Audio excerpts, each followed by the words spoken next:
రంజాన్ నెలలో ఉపవాసం ఉండడం వల్ల కలిగే శాస్త్రీయ ప్రయోజనాల గురించి ఇప్పుడు మనం తెలుసుకుందాం. రంజాన్ అనేది స్వీయ నియంత్రణ మరియు స్వీయ పరిశీలన యొక్క నెల. దీనికి అనేక వైద్య ప్రయోజనాలు కూడా ఉన్నాయి.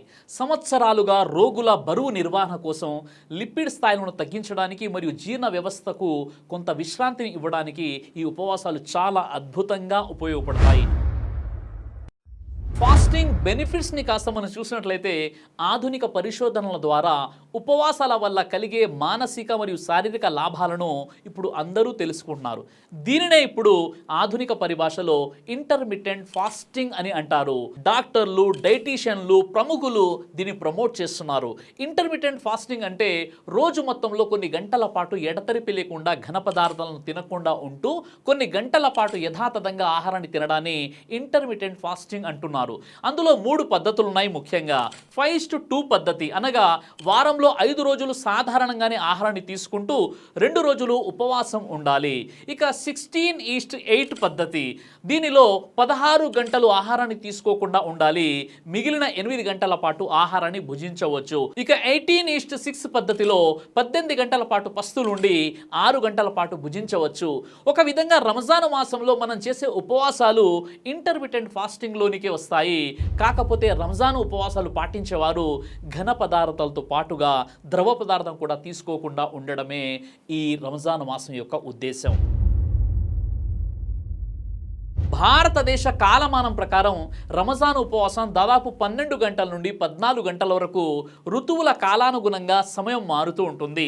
రంజాన్లో మనం పాటించే ఉపవాసాల వల్ల ప్రయోజనాలు ఏంటి అంటే డీటాక్స్, మన శరీరం లోపల పేరుకుపోయిన చెత్తా చెదారం, హానికర పదార్థాలు అన్నీ కూడా క్లీన్ అయ్యి మన శరీరం డీటాక్స్ అవుతుంది.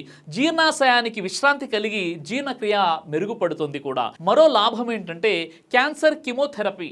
క్యాన్సర్ పేషెంట్లకు ఇచ్చే కిమోథెరపీ వల్ల అనేక సైడ్ ఎఫెక్ట్స్ ఉంటాయి.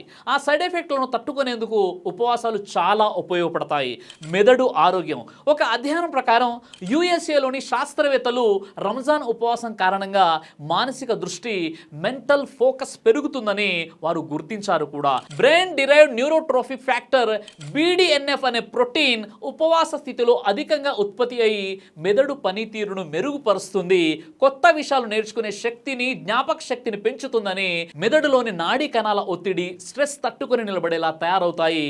పార్కిన్సన్, అల్జీమర్స్ వంటి వ్యాధుల ముప్పు తగ్గుతుంది. దీనికి ప్రధాన కారణం మెదడులో ఉత్పత్తి అయ్యే న్యూరోట్రోఫిక్ కారకం BDNF స్థాయిలు పెరగడమే. ఇది కొత్త మెదడు కణాల పెరుగుదలను ప్రోత్సహించడం ద్వారా మెదడు పనితీరును మెరుగుపరుస్తుంది. అదేవిధంగా ఆడ్రినల్ గ్రంథి ఉత్పత్తి చేసే కార్టిసాల్ అనే హార్మోన్ స్థాయిలో గణనీయమైన తగ్గుదల కనిపించింది. కార్టిసాల్ అనేది ఒత్తిడి నియంత్రించే హార్మోన్. దీని స్థాయిలు తగ్గడం వల్ల రంజాన్ సమయంలో మరియు తర్వాత ఒత్తిడి స్థాయిలు గణనీయంగా తగ్గుతాయి. దీని ద్వారా వ్యక్తుల మానసిక ఆరోగ్యం మెరుగుపడడమే కాక శారీరక శక్తి స్థాయి కూడా సమతుల్యంగా ఉండే అవకాశం ఉంటుంది. ఉపవాసం మెదడు నుండి ఉత్పన్నమయ్యే న్యూరోట్రోఫిక్ ఫ్యాక్టర్ BDNF స్థాయిలను పెంచుతుంది. ఇది హిప్పోకాంపస్, కార్టెక్స్ మరియు బేసల్ ఫోర్జన్, జ్ఞాపక శక్తి, అభ్యాసం మరియు అధిక అభిజ్ఞా పనితీరు నియంత్రించే మెదడు భాగాలు, ప్రత్యేకంగా మానవ విషయంలోని న్యూరాన్లతో సంఘర్షణ చెందే ప్రోటీన్ BDNF యొక్క తక్కువ స్థాయిలు అల్జీమర్స్, జ్ఞాపక శక్తి కోల్పోవడం మరియు అభిజ్ఞా బలహీనతతో ముడిపడి ఉంటాయి. అభిజ్ఞ అంటే వ్యక్తి యొక్క సాధారణ మేధస్సు అని అర్థం. ఉపవాసాల వల్ల దీర్ఘాయుష్షు కూడా కలిగే అవకాశాలు ఉన్నాయని మెడికల్ సైన్స్ అంటుంది. ఒకినావా ఇన్స్టిట్యూట్ మరియు టోక్యో యూనివర్సిటీ పరిశోధకుల్లో ఉపవాసం వల్ల శరీరంలో 44 రకాల పదార్థాల స్థాయిలు పెరుగుతాయని వారు తెలియజేశారు. అందులోనే ల్యూసిన్, ఇసోల్యూసిన్, ఆప్థాల్మిక్ యాసిడ్ అనే ముఖ్యమైన పదార్థాల స్థాయి పెరుగుతుంది. ఇవి పెరగడం వల్ల వృద్ధాప్యం త్వరగా రాకుండా ఉండి దీర్ఘాయుష్షు కలుగుతుంది. ఉపవాసాల వల్ల స్త్రీలకు కలిగే అద్భుతమైన ప్రయోజనాలు. హార్మోన్లు సమతుల్యత లేకపోవడం వల్ల స్త్రీలలో పీరియడ్ సమయానికి రావు. ఉపవాసం ఉండేటప్పుడు సహజంగానే వచ్చేస్తుండడం గమనించవచ్చు. ఉపవాసాల వల్ల హార్మోన్ల సమతుల్యత జరుగుతుందని అనేక పరిశోధనలోనూ తేలింది. సంతాన ప్రాప్తికై తీసుకునే ట్రీట్మెంట్ బాగా పనిచేయాలంటే కొంతమంది మహిళలతో ఉపవాసాలు చేయించడం జరిగింది. ఉపవాసాలను మహిళల్లో ఆ ట్రీట్మెంట్ ఫలితాలు మెరుగ్గా ఉన్నాయని తేలింది. ఈ ఉపవాసాలకు సంబంధించి ఇప్పుడు మనం ఒక అద్భుతమైన విషయాన్ని తెలుసుకుందాం. ఉపవాసాల వల్ల కలిగే లాభాలను ప్రజలకు తెలియజేసినందుకు గాను ఒక సైంటిస్ట్కు ఏకంగా నోబెల్ ప్రైజ్ ఇవ్వడం జరిగింది. యోషినోరి ఓషోమి అనే జపానీ సెల్స్ బయాలజిస్ట్, ఈయన కణాల శాస్త్రవేత్త, ఉపవాసం ఉండడం ఆరోగ్యానికి మంచిదని ఈయన శాస్త్రీయంగా రుజువు చేశాడు. ఈయనకు 2016లో నోబెల్ ప్రైజ్ వచ్చింది ఫిజియాలజీ లేదా మెడిసిన్ ఫీల్డ్లో. ఈయన కనుగొన్న విషయం ఏంటంటే డిస్కవరీ ఆఫ్ మెకానిజం ఫర్ ఆటోప్యాజీ.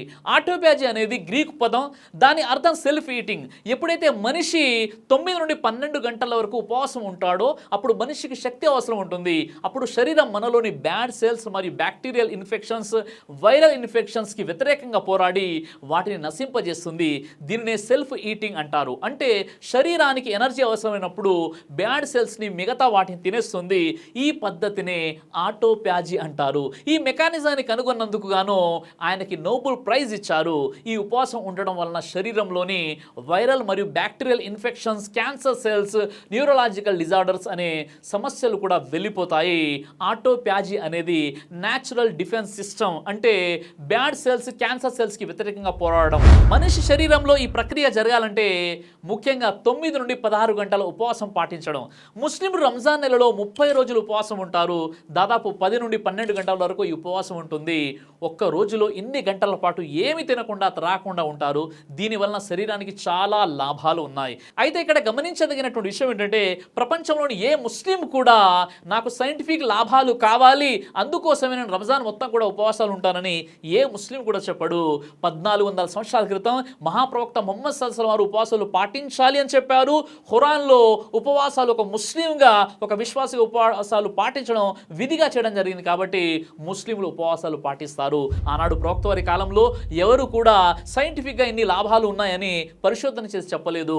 కానీ ఈనాడు ఆధునిక సైన్స్ పరిశోధన చేసి ఉపవాసాల వల్ల ఇన్ని లాభాలు ఉన్నాయని తెలియజేయడం జరుగుతుంది. పరలోక లాభాలతో పాటు ప్రాపంచిక ప్రయోజనాలు ఉన్నటువంటి ఈ రంజాన్ ఉపవాసాలని కూడా కొంతమంది మిస్ చేస్తుంటారు.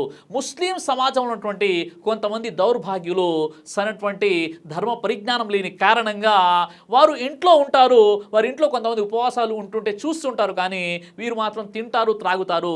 రంజాన్ కంటే ముందు వీరి జీవితం ఇలానే ఉంటుంది, రంజాన్లో కూడా వీరి జీవితం ఇలానే ఉంటుంది, రంజాన్ తర్వాత కూడా వీరి జీవితాలు ఇలాగే ఉంటాయి. కాబట్టి ఏ వ్యక్తి అయితే తనకు తాను నేను ముస్లిం అని ప్రకటించుకుంటాడో ఆ వ్యక్తిపై రంజాను మాసంలో ఉపవాసాలు పాటించడం అనేది ఫరజ్ అయిపోతుంది, అంటే విధి అయిపోతుంది. కొంతమందికి మినహాయింపు ఉంది.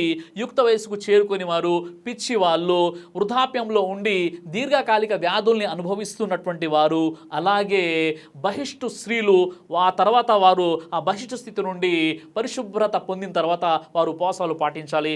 ఇలా కొంతమందికి మినహాయింపు ఉంది. కానీ ప్రతి ఆరోగ్యవంతుడైనటువంటి ముస్లింపై ఖచ్చితంగా అతడు ఈ రంజాన్లోని 30 రోజులు ఉపవాసాలు పాటించాలి. ఎవరైతే ఈ రంజాన్ యొక్క ప్రాముఖ్యత, ఈ ఉపవాసాల గురించి తెలిసిన తర్వాత కూడా ఉద్దేశపూర్వకంగా అతడు కనుక ఉపవాసాలు పాటించినట్లయితే అతడు గునాయ కబీర, మహాపాపానికి ఒడిగట్టిన వాడవుతాడు. కాబట్టి జాగ్రత్తగా ఈ ఉపవాసాలను పాటించేటటువంటి ప్రయత్నం చేయండి. అల్లా మీకు, నాకు, మనందరికీ కూడా ఈ పవిత్ర రంజాన్లోని ఈ 30 రోజులు ఉపవాసాలు పాటించే సద్బుద్ధిని ప్రసాదించుగాక. ఈ 30 రోజులు ఉపవాసాలు పాటించడానికి తగిన ఆరోగ్యాన్ని కూడా అల్లా సుబ్హానహు వ తఆలా మనందరికీ ప్రసాదించుగాక. ఆమీన్ యా రబ్బుల్ ఆలమీన్. అస్సలాము అలైకుం వరహ్మతుల్లాహి వబరకాతుహు.